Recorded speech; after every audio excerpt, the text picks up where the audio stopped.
Hello, and welcome back to Introduction to Genetics and Evolution. In the previous video, we talked about the adaptationist program and how people erroneously overinterpret things to be products of natural selection. From that, we went into optimality, which is the assumption that you are trying to maximize productivity for the minimal cost, and we applied that to feeding behavior. What I'd like to look at now are two other kinds of behavior: communication and parental care. Now, what is communication? Well, we have an intrinsic idea of what communication is, but let's break it up a little bit. Now, communication is ultimately coming from a signal sent from one individual to another with the effect of altering a recipient's behavior in some way. That's when you know a communication has actually happened, that you actually alter the recipient's behavior. So, an example might be in the context of foraging. I mentioned the honeybee dances last time. So the bee comes back to the hive, he does the little dance, and then everybody goes to the place where she tells them that there was food. We see this in the context of alarm calls that, for example, there are these ground squirrels that will scream out when a predator is approaching, allowing others to run away. We definitely see this, of course, in the context of sexual behaviors and anticipate what the intended outcome of that would be. And of course, there are threat displays. You want to make your threat go away. Now, one common example that people talk about is that of the stotting behavior observed in Thomson's gazelle. This is a very interesting one because in this case, the communication is thought to be interspecific or between species. It's almost like a communication from the prey to the predator. That if the gazelle, as depicted in this one who's jumping here in the air, sees a predator, it starts this very high jump. And this stotting behavior is what this jumping is called, is thought to be communicating to the predator, hey, I see you, it's not worth it for you to run after me because I run faster already and I see you're there. So in this sense, it's advantageous to both the prey and the predator. Because what could happen is, yes, the cat could run after the gazelle, but if indeed the gazelle has actually seen the cat, and if indeed the gazelle does run much faster, there's kind of no point to it. They're both just going to waste their energy for no particular purpose. So this is a very interesting proposed example of this. Now again, there's this whole range of possible things, but particularly thinking about something like this gazelle stotting, what about deception? What would happen if, for example, those gazelles just did that all the time? So, wouldn't it ever come out that this is just what they do and they're not actually trying to they're not actually signaling to a predator that they see? Well, honest signaling is something that is actually selected for, and I'll explain why. Now, most signals tend to benefit the signaler, and in that regard tend to benefit the signaler's genes. But the question is, do some animals signal in a way to manipulate others? Like, for example, could you give a warning call of predators so others will flee while you get food? There are some birds that will actually do this. They'll do an alarm call and then go after a prey, basically making others get out of the way. It's a little bit freaky. Or they'll fool opponents into thinking you're actually stronger than you really are. So these would be cases of dishonest signals. Now, when can this actually happen? Well, dishonest signals are actually very difficult to maintain because selection will ignore favoring them. Right? That those individuals who ignore the signal will have higher fitness than those individuals who respond to the signal in the intended way. Let me say that again. Those individuals who ignore the signal will have higher fitness than those individuals who respond to the signal in the intended way. So in this regard, ignoring will spread, and eventually the signal elicits no further response, at which point you no longer have communication. So there are some conditions where dishonest signals can persist. Those two conditions are if, first, the cost for not responding is very high, that you have to respond because if you mess up, the cost is very, very high, and if the dishonest signal is rare relative to the honest. Let me give you a couple of examples. So here's a case of what we refer to as fatal attraction in fireflies. So first, let me introduce friendly Photinus. This is standard little firefly. The males flash to find females. The females flash back, and you can anticipate what happens after that. Well, there's another species that looks kind of similar. We'll call it less friendly Photurus. Well, it flashes just like Photinus females. Now, since it flashes like Photinus females, the Photinus males are actually attracted. And what happens to them? Well, unfortunately, the Photinus males actually get eaten by the Photurus females. So this is a very unfortunate outcome for the Photinus males. It's good for the Photurus. Now, you may wonder, why is it the Photinus males don't just ignore the flash? Well, if they ignore the flash, and the flash is identical to their own females, they will never mate. The other thing is that Photurus tends to be less common than Photinus. So most of the time when they respond, the right thing is happening. Just every now and then, they get eaten. Let me show you. This was an example where you're exploiting a mating signal to feed. Let me show you a case of the opposite. Here's exploiting a feeding preference to elicit mating. So here's the water mite Pneumania papillator. I apologize if I mispronounced that. And what it does is it sits there and it eats passing crustaceans. So it sits upright. It senses vibrations in the water from passing animals. So it might be a little Daphnia or something like that. And when it detects the prey, it jumps down on it and it eats it. What's interesting that's happened, this is a female maybe sitting there. What's happened is the males actually vibrate their legs, mimicking the exact vibrations that the prey do. What happens then is the females will orient towards the males and grab at them. And when the females do this, the males very quickly fertilize the eggs. So this is a very odd situation where the males are exploiting a feeding behavior by the females to come in and fertilize her eggs and get close in that sense. So this sounds pretty cool, but is this a case of the adaptive storytelling that we talked about before? Well, if this mating behavior evolved in response to a pre-existing feeding behavior, there's a prediction we can generate. Do we predict that we should see a greater response? Should we see, greater response to males by females that are hungry or by females that are full? Well, the answer is pretty simple. If it's acting in response to this feeding preference, we expect hungry females to be more likely to mate with males in this way. This is exactly what has been observed. When people have done studies of this, they in fact found that hungry females were much more likely to act in response to the males and therefore have their eggs fertilized in response to this deceptive signal.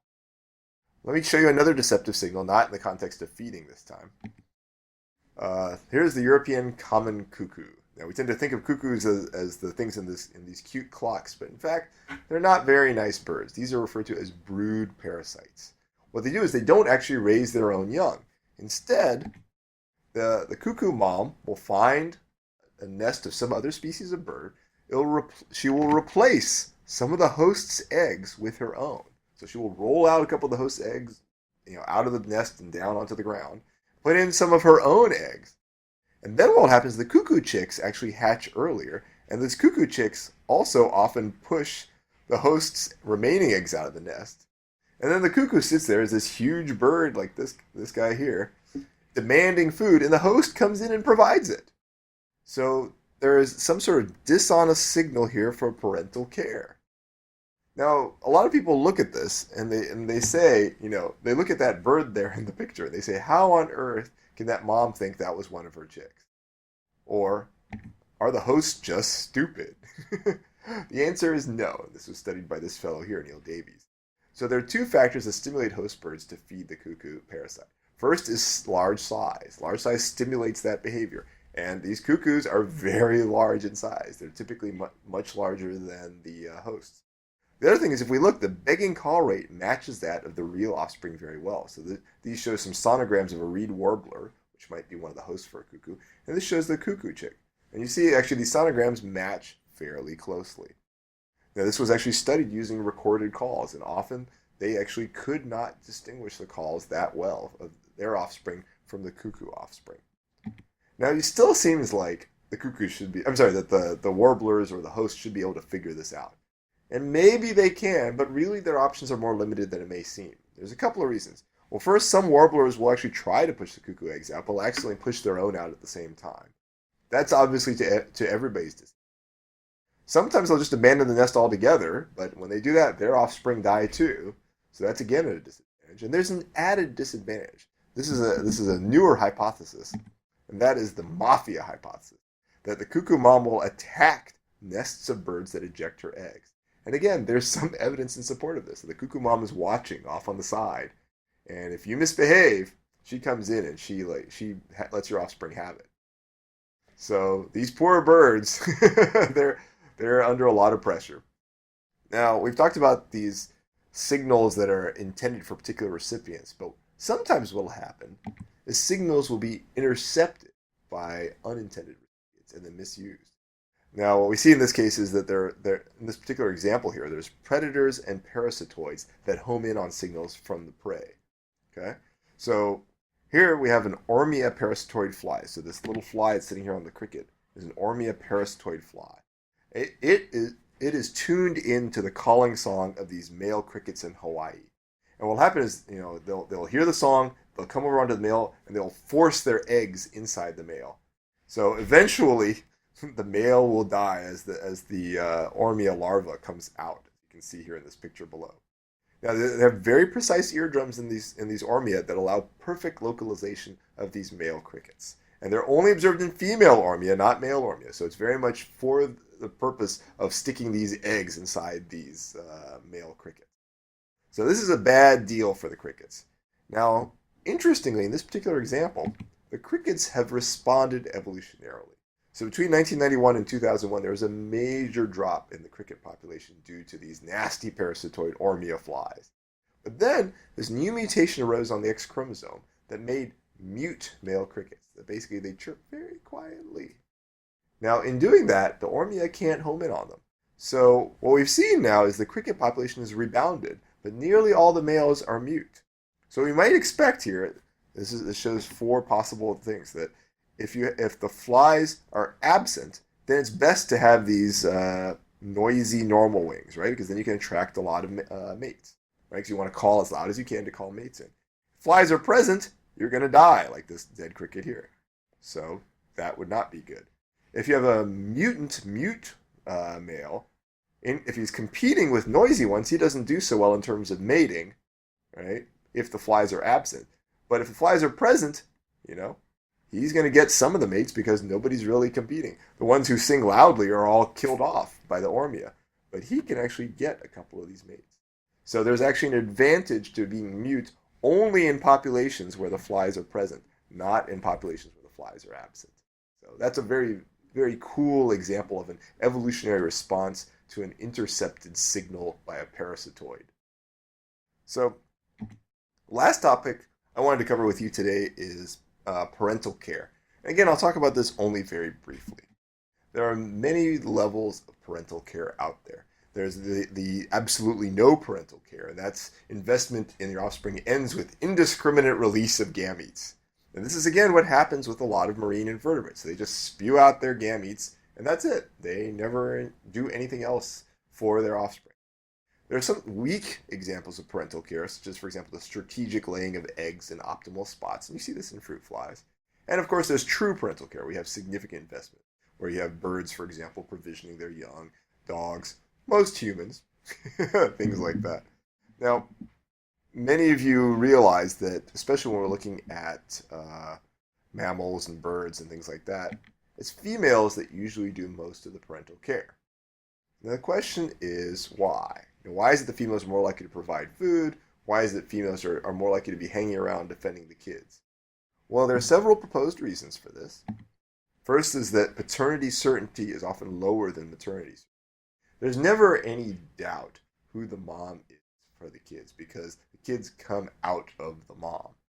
For the dad, though, there's often this some bit of doubt that maybe they're spending a lot of energy caring for kids that maybe aren't theirs because there's not this direct association with their role. Males can also sneak off very briefly to mate a lot in a very short period of time. They could sneak off for one evening and have multiple matings that all result in offspring. Don't think of this in the human sense. It's very disturbing if you think of this in the human sense. But think of it as like a bird, for example. It could sneak off for one night and have lots more kids. So for its overall fitness, it could go up quite a bit by that sneaking off. And again, females may invest more in the eggs themselves, so it may be worth more for them to continue to invest and not let that original investment just go to pot. Now, there are some exceptions to the rule that help us interpret these. These exceptions include things like the giant male water bug, one species of which is shown over here. This is an interesting case. What happens with these water bugs is the eggs are put onto the back, And it's absolutely essential for the males to take care of these eggs. So what they'll do is they'll go up maybe to the surface of the water and get them just a little bit of air to absorb a little bit more oxygen, or they'll do little push-ups underwater to allow the water to flow over them to get them enough oxygen to get into the eggs so that the hatchlings will make it. And it's very important because if they abandon the eggs don't make it. If they take care of the eggs, most of them do make it. So this is something that's absolutely essential to the survival of these offspring. Another one that you may have heard of are these pipefish, and they're relatives of seahorses. They have pouches where the males will, again, take care of the young fish. They will go into this pouch, and they actually have a direct connection. So they're actually receiving nutrients directly from dad in this case. So these are dramatic exceptions to these generalizations about females doing all the parental care. Now, you may wonder, why are there these exceptions to the rules? Well, there are a couple of hypotheses for this. One is that there is actually a lack of trade-off between mate attraction and parental care. There's some indication that that is true. So, for example, with the water bugs, there's some indication that females are disproportionately attracted to males that have these eggs on their back. So there's actually a mating advantage to taking care of the kids. So that's definitely a plus. There's other examples too. So these stickleback fish, as shown here, they'll actually build these fancy nests and where they take care of offspring. And these nests, again, are attractive to females. So, females will come there and they can then be mated to by the male. So there's not this trade-off. It's not that, oh, if the male had gone off on his own, he'd actually have better mating success. In fact, the mating success may be equivalent or even better associated with doing this paternal care. The other possibility is the cost for care may be disproportionately great for females. So, for example, the water bugs, the females have already invested very heavily in producing all these eggs. If they then had to go around carrying them and shaking them and doing all this stuff, it's possible they just wouldn't make it. It's possible they just wouldn't survive. So in that sense, there had to be some sort of division of labor so that the species could continue in some level. Again, these exceptions are essentially helping reinforce the overall principles. Now this is obviously just a tiny, tiny little taste of the interesting kinds of things that can be studied in the context of parental care or paternal care even in particular. But more broadly, again, coming back to what I said in the last video, the study of animal behavior is really, really exciting. It ties into many areas of biology and especially evolutionary biology, which is the focus of our class. We talked in a previous video about optimality and being careful in the context of adaptationist thinking, but seeing how you could actually maximize gains for minimal effort and expenditures. We looked at adaptive feeding behaviors examples. We looked at various forms of communication, parental care. But again, there's a whole spectrum out there. And in fact, even here in Coursera, there is another animal behavior class. So if you're interested, I would encourage you to go check it out. Thank you for your time. I hope you enjoyed this.